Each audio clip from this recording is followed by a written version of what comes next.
ایک شخص تھا، وہ گناہوں میں ڈوبا ہوا تھا۔ لوگ اسے برا کہتے تھے، کوئی اس کی عزت نہیں کرتا تھا۔ لیکن ایک دن ایسا ہوا جس نے اس کی قسمت بدل دی۔ شدید گرمی تھی۔ وہ شخص ایک سنسان راستے سے گزر رہا تھا کہ اس نے ایک کتے کو دیکھا۔ کتا پیاس سے تڑپ رہا تھا، زبان باہر نکلی ہوئی تھی اور وہ مٹی چاٹ رہا تھا۔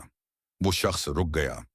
قریب ایک کنواں تھا، مگر وہاں پانی نکالنے کے لیے کچھ نہیں تھا۔ اس نے ادھر ادھر دیکھا، پھر اپنا جوتا اتارا، کنویں میں اتارا، جوتے میں پانی بھرا اور بڑی مشکل سے اوپر آیا۔ پھر اس نے وہ پانی کتے کو پلا دیا۔ کتے نے پانی پیا اور خاموشی سے چلا گیا۔ لوگوں کی نظر میں یہ ایک چھوٹا سا کام تھا، لیکن اللہ کی نظر میں اتنا بڑا تھا کہ نبی کریم صلی اللہ علیہ وسلم نے فرمایا، اللہ نے اس شخص کے اس عمل کو پسند فرمایا اور اس کے گناہ معاف کر دیے۔ سوچیں، ایک پیاسے جانور پر رحم کرنے سے گناہ معاف ہو سکتے ہیں، تو اگر ہم انسانوں کے ساتھ نرمی کریں، کسی بھوکے کو کھانا کھلائیں، کسی دکھی دل کو سہارا دیں، تو اللہ کی رحمت کتنی بڑی ہوگی۔ یاد رکھیں، اللہ کے ہاں کوئی نیکی چھوٹی نہیں ہوتی۔